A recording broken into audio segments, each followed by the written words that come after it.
पिता से भी अधिक स्थान, ऊंचा स्थान माँ का है पुत्र के लिए। हे पुत्र, क्या बोली?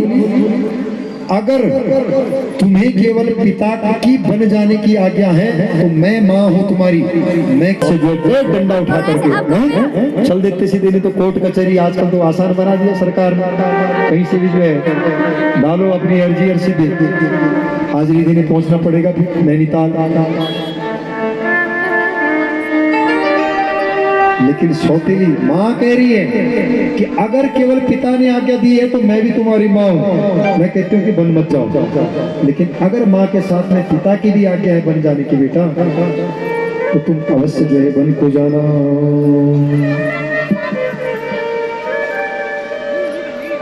फिर जो है माता से वार्तालाप चली रहा था, इतने में क्या हुआ, माता जानकी जी भी आ गई। जानकी जी बोलती है, क्या बोले? सीता मैया जी सारा प्रसंग सुन रही थी और अंगूठे से अपने जो जमीन को कुरेद रही थी, क्योंकि जब तक आज्ञा नहीं मिलेगी बोलने की तो कैसे बोलेंगे बड़ों के बीच में। लेकिन प्राण जो है प्रतीत है, क्यों कहीं आज हमारे प्राण जो छोड़ करके बन जाएंगे और मैं कैसे रहूंगी उनके बगैर, उनके सिवा। तो बोले प्रभु, हाथ जोड़ करके बोले प्रभु आप आज बन जा रहे हैं तो आज मेरा भी जाना तय हो गया है। बोले क्या तय हो गया? बोले या तो मेरे आज प्राण जाएंगे और या तो ये सीता बन जाएगी। क्या बोले?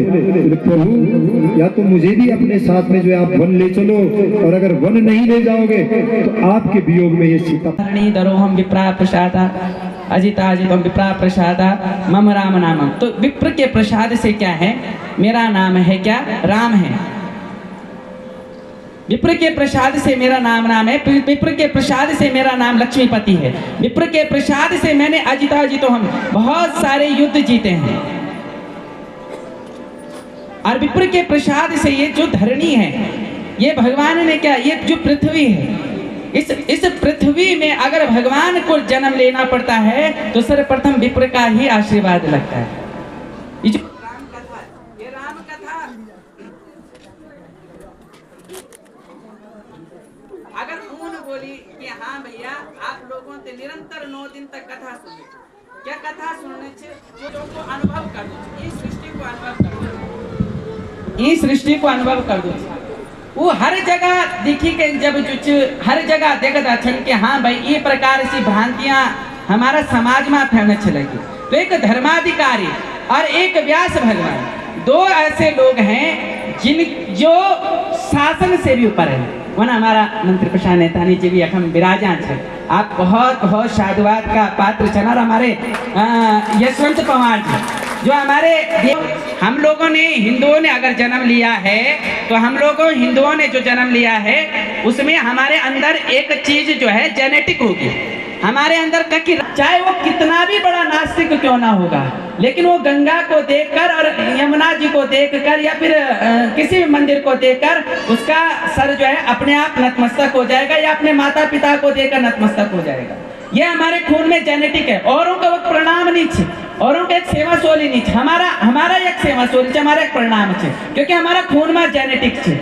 चाहे हमारी सभ्यता ककी बाहर चल जाओ व्यक्ति, लेकिन जब वो 4 दिन अपना उत्तराखंड या फिर अपना प्रवास के होंगे तो हमारा अंदर यू वास्तव में यह चीज अपने आप है जानी छे।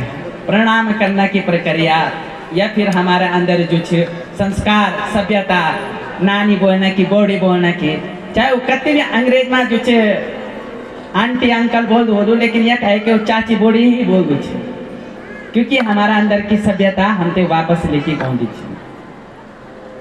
हमारा पूज्य व्यास जी अखम विराजमान छन, आचार्य जी अखम बैठा छन, जिनका द्वारा आप कथा श्रवण करने छन लगे। श्रीमद् भागवत कथा मोक्ष को स्वरूप छे, लेकिन जिनका मुखन आप राम कथा सुनने छन लगे, या हम दृष्टियों के लिए ज्यादा अनिवार्य छे, क्योंकि ये पर मर्यादा छे। रावण का अंत ना होता यदि वो सीता जी को अपहरण ना करता। वैसे देखा जाए तो वो लीला थी, लेकिन वो लीला किसके लिए हुई? क्या वो लीला रावण ने स्वयं को मारने, अपने कुल को नाश करने के? नहीं, वो लीला हमारे लिए की गई थी कि हम लोग इस कलयुग में रहकर भी जहां भगवान जो है सिर्फ राम राम बोलने पर उपलब्ध है सब, सिर्फ राम नाम द्विबार बोलने से 108 मनकों की माला हम लोगों के लिए सुलभ है। लेकिन हमारा मुखन कभी राम नाम नहीं करना थे। अगर 14 साल वनवास राम जी ने काटी, आज मैं कथा सुनने छोड़ कि 14 साल राम जी ने वनवास काटी, हमारा अगर 14 साल अगर हमारा जीवन में कष्ट हम अपना दियो देवता छोड़ देना, हम निरंकारी वे जानो बोलो निचंद कई होंगे यहाँ पर, उनको थोड़ा बुरा लगेगा लेकिन वास्तव में, लेकिन अपना धर्म छोड़ना बाप बदलने के समान होता है। क्यों?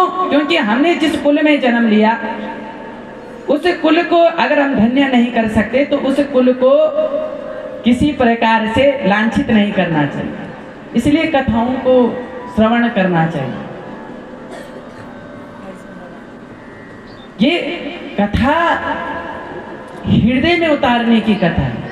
ये कथा सिर्फ सुनने, एक कान बेटी सुने के अरे कान बेटी निकाले के नहीं, यानी नहीं कि हाँ घर में घोड़ा भैंसा रावण लग्या रोटी पकाने श्यामा की, नहीं, कथा में बैठ गए तो सब भूल गए।